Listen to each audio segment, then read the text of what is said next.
এরকম উচ্ছে ভাজা আগে কখনো খেয়ে থাকলে আমাকে কমেন্টে জানিও। একদম ইউনিক আর দারুণ টেস্টি একটা উচ্ছে ভাজা রেসিপি তোমাদের সাথে শেয়ার করব। আমি দুটো উচ্ছে নিয়েছি, দুজনের জন্য দুটো উচ্ছে বানাবো ভাজা। এরকম বড় সাইজের উচ্ছে লাগবে, তাহলে সেটা খেতে বানাতে সুবিধা হবে।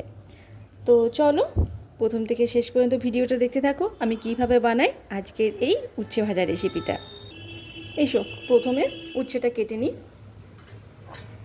প্রথমে এই দুদিকটা ভালো করে কেটে বাদ দিয়ে দেব।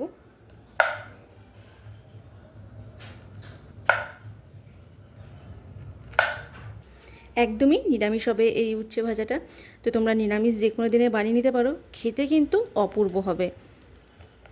টক ঝাল মিষ্টি সব কিছুই পাবে এই উচ্ছে ভাজার ভেতরে। এই যে এর ভেতর থেকে এবার বীজগুলোকে একটু বের করে নিতে হবে চামচের সাহায্যে।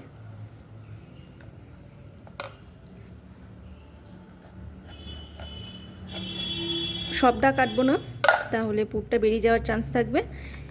একটু একটু কেটে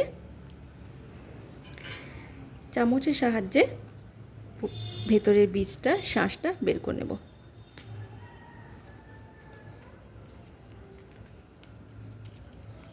তো তোমরা যদি আগে কখনো এরকম উচ্ছে ভাজা খেয়ে থাকো তো আমাকে কমেন্টে অবশ্যই জানিও।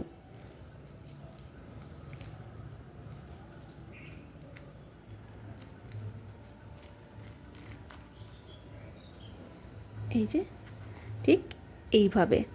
যেহেতু ভুলেই গেছি, তোমরা কে কোথা থেকে আমার ভিডিওটা দেখছো চটপট কমেন্ট করে জানিও, তবে তো তোমাদের ধন্যবাদ দেব। আর যারা আমার নতুন বন্ধু তাদের অনুরোধ করব আমার চ্যানেলটা সাবস্ক্রাইব করে দেওয়ার, আর ফেসবুক পেজ থেকে দেখে থাকলে পেজটা অবশ্যই ফলো করে নিও।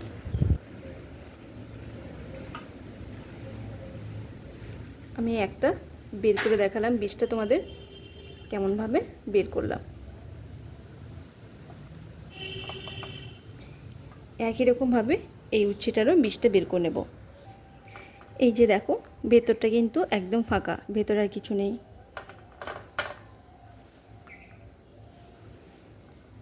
এরপর এগুলোর একটা পেস্ট বানাবো, আরও কিছু জিনিস যোগ করব।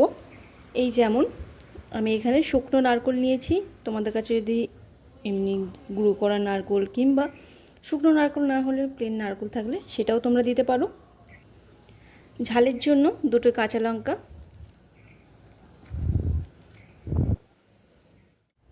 হাফ ইঞ্চি আদা যেটা আমি দু টুকরো করে নিয়েছি।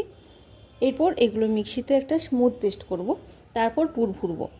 তার আগে এই উচ্ছের মধ্যে একটু লবণ মাখিয়ে নিই।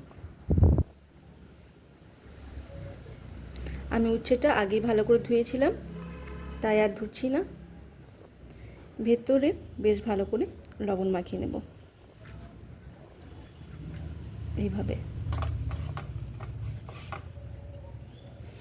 তাহলে উচ্ছেটা একটু নরম হয়ে থাকবে আর আমাদের ভাজতে খুব সুবিধা হবে।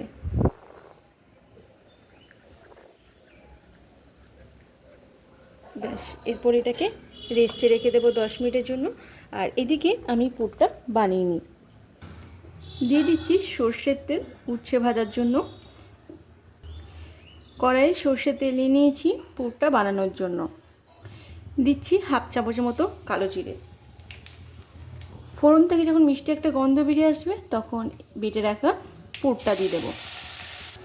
একটু ভেজে নেব কাঁচা গন্ধটা যতক্ষণ পর্যন্ত না চলে যাচ্ছে। তার আগে কিছু মশলা দিয়ে দেব, যেমন হলুদের গুঁড়ো, জিরে গুঁড়ো, ধনে গুঁড়ো, সামান্য একটু হলুদের গুঁড়ো, ধনে গুঁড়ো ও জিরের গুঁড়ো। একটু টান টান হওয়ার জন্য বেসন 1 চামচ, সাথে অল্প একটু ছানা, স্বাদ মতো লবণ, নুন ঝাল মিষ্টির ব্যালেন্সটা ঠিক রাখার জন্য অল্প একটু চিনি।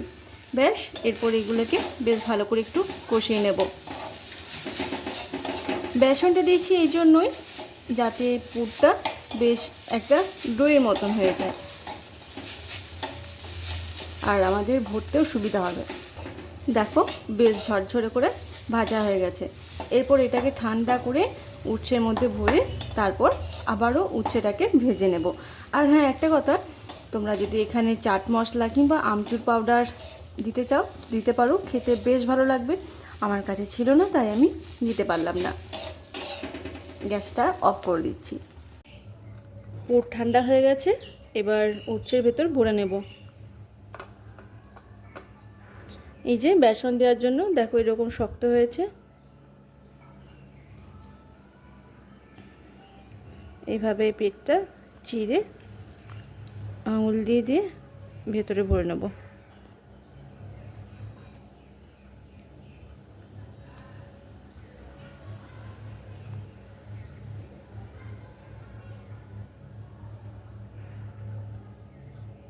আঙুল দিয়ে দিয়ে চারিদিকটা বেশ ভালো করে পুরটা ভরে নেব সবটা জুড়ে।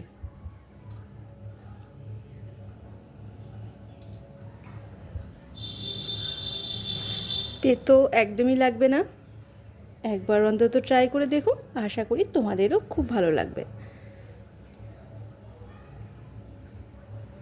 হয়ে গেছে এটা, এইভাবে একটু চেপে দেব, ব্যাস।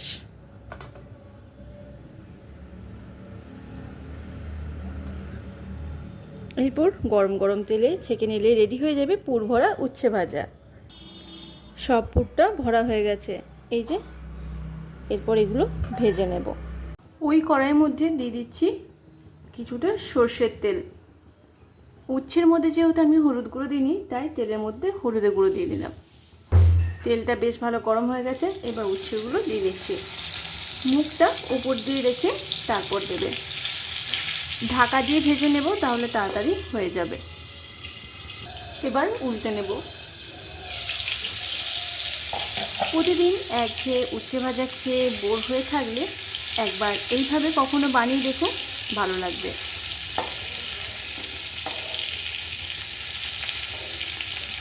আস্তে আস্তে উল্টে পাল্টে পুরো উচ্ছেটা ভেজে নেব। যেহেতু গোটা উচ্ছে আছে তাই একটু টাইম লাগবে ভাজতে। উচ্ছেটা ভাজা আমাদের হয়ে গেছে, দেখো বেশ সুন্দর রং এসে গেছে।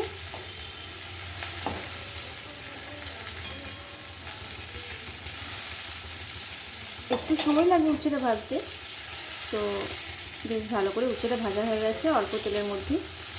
এবার এটা তুলে গরম গরম পরিবেশন করব পুর ভরা উচ্ছে ভাজা।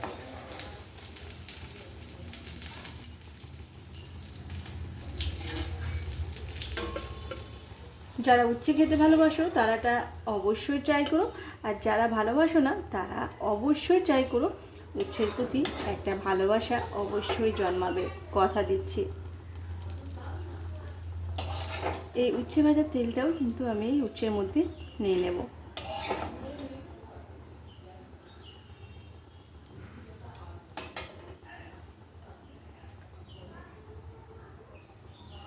এই ছিল আমার উচ্ছে ভাজার রেসিপি। তোমাদের কেমন লাগলো ছোট্ট একটা কমেন্ট করে জানিও। দেখা হবে পরবর্তী রেসিপিতে।